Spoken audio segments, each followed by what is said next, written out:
everyone, welcome or welcome back. If you're new here, my name's Nina, and a few weeks ago I made a video about some of the things that I have intentionally added into my life that have helped me to enjoy it so much more than I used to, and I will go ahead and link that video in the description box just in case you missed it. But once I released that video, I realized that there was one kind of major thing that I completely left out that has definitely made a huge difference. So I wanted to share that with you today. But I honestly did not even know if it had a name. I had no idea what to call it or how to really describe it. So I Googled it and I found out that what I'm talking about is sometimes referred to as rabbit holing. This has been kind of out of the blue. We become absolutely fascinated by something.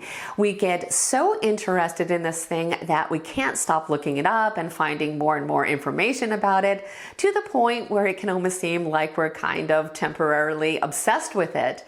And it's also about simply allowing ourselves to follow our curiosities in this way and kind of go down these little rabbit holes. Now, we already know that learning in general is linked to all kinds of positive things.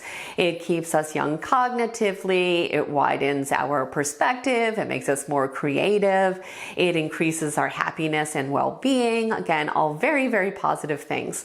But I think as adults, we can almost feel like we are done learning. We have this almost negative association with it. Like if we're going to learn something, it's going to feel like work. We think it's going to be tedious and boring because, let's face it, a lot of times it is tedious and boring, especially when we don't have a lot of spare time. The last thing that we're going to feel like doing is sitting down with a textbook and trying to force ourselves to learn something. So rabbit holing is a really fun way to kind of work around this, because it's a way of learning that is completely based off of whatever we are naturally drawn to, and there's no commitment that we have to make to it.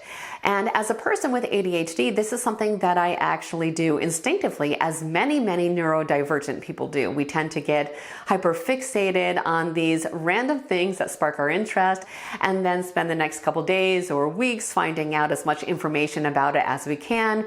And then we simply move on once the obsession has worn off and our curiosity has been satisfied. And I'm always so surprised by people who say this is a waste of time, because I think these short little spurts of intense learning and exploration are actually incredibly valuable. They keep me inspired and interested in life. I am honestly never bored because I'm always fascinated by something. I also think that these little diversions help me to kind of recharge my brain and help me to avoid burnout from doing everything that I am required to do. It gives me a little bit of balance in my life. And I also think that everything I've learned from these little quests has helped me to be able to have a better understanding of different people and situations that I wouldn't have before. One of my favorite things that I remember about my father is that he knew at least a little bit about almost everything. Literally, you could ask him a question about any topic and he would have something surprisingly insightful to say about it. And looking back, I think a lot of that had to do with his own habit of rabbit holing. He was one of the most genuinely curious people I've ever met, and he always indulged those curiosities. I grew up in New England, and most of the homes where I lived were very old and they all looked kind of similar.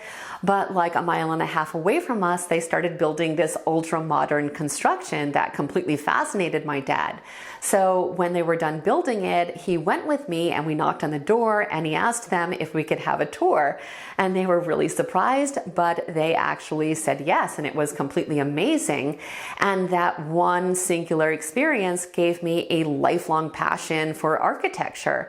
I prefer mid-century modern, but his enthusiasm definitely sparked my own interest. In fact, one time I remember we were visiting Orlando and we drove past this place that said Xanadu, Experimental Homes of the Future. And I was so intrigued because they looked like the Barba Papa's house. And if you have no idea what I'm talking about, I will try to find a picture because it was my absolute favorite book series and cartoon as a child. But because I showed such intense curiosity about it, he went ahead and actually took me there. And once again, we knocked on the door store and they gave us a tour. We were able to see how these homes were made, which was by blowing up these giant balloons and then spraying them with this kind of foam that became these circular buildings.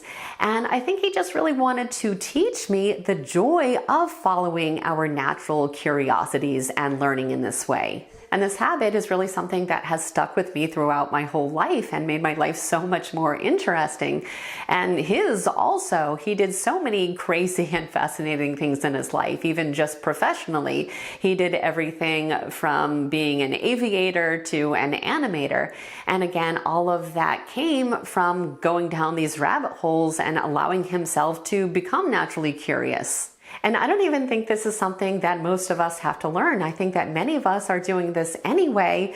We just don't always put it to the best use. So for example, maybe we're watching TV and we see an actor that looks familiar, so we look him up, and that leads us to look up the movies he's been in, and that reminds us of a specific movie that we liked. So we start on this natural curiosity train. But what if we took that a little bit further and we did the exact same thing, but in a way that helps us to become a little more inspired or to learn something? So let's say we're watching a program about Vikings. When that program is over, we can look up a documentary about Vikings, or we could go to the library and get out some books on Vikings, or look it up on the internet. And even if this fascination wears off within a couple days or a couple hours, we've still become a more well-rounded person. We've learned something and we've become a little bit more interested in life. It is just such an easy way to make our life more enjoyable. Now, we certainly don't want to end up spending a lot of money on these fleeting interests, but again, it is such an easy way to stay inspired. And that is basically it. That is the thing that I had forgotten that I wanted to add to the list.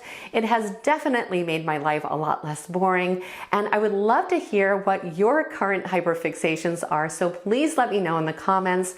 I want to thank you so much for being here, and I will see you in the next video.